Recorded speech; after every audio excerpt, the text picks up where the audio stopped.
popular demand, we're going to cover that Mullen lawsuit. Joining me now, in fact, Mullen Automotive Chairman, CEO David Misery, along with Christian Atter, law managing partner Wes Christian, who's been on our show before. And David, thanks for joining the show. For folks who aren't familiar with it and say, well, why would we be talking about a 60-cent stock? I do want to point out your average daily volume is 274 million shares a day. You've got quite a huge following of retail investors who have fallen in love with your stock.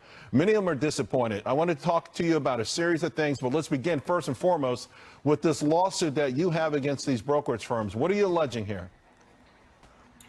Well, we've sent a loud and clear message to the world that we're not going to stand by and allow illegal short selling of our stock, and hopefully we can be the change that makes things different here and gets people to pay attention to what's going on, specifically with Mullen and all the other companies out there that have to deal with this on a day-to-day basis.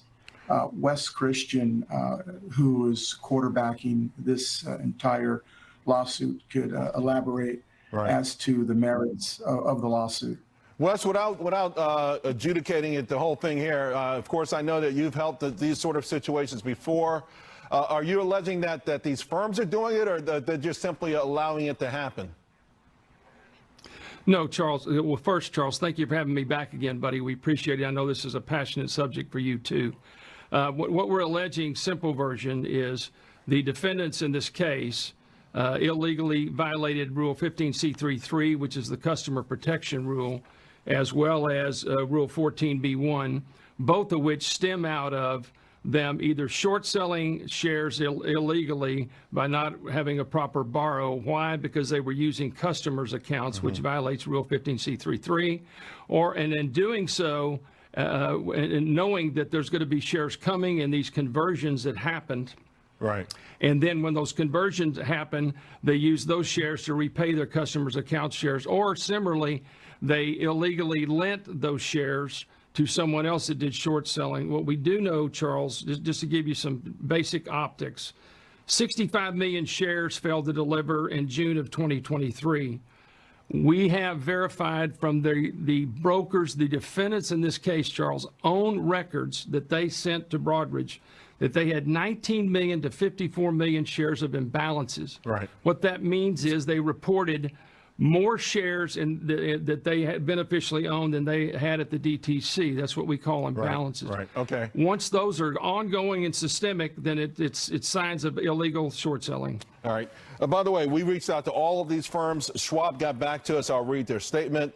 This lawsuit spins an outlandish conspiracy theory that blames Schwab for the performance of Mullen stock, but the complaint is long on salacious allegations and short on truth. The truth is that Schwab always acted professionally, legally, and ethically in this manner. David, let me go back to the company. A lot of concerns about your salary, the losses. I went through the last quarter. One thing that jumped out at me on general and administrative spending, $31 million. Just as a business itself, why are you spending $31 million on SG&A costs and things like that?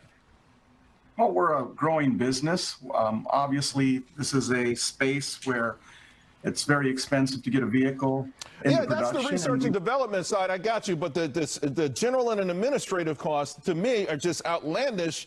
And particularly, here's the thing. People are saying you've taken a lot of money. You've paid yourself a lot of money. And this kind of spending, it just doesn't make sense for a small company like yours.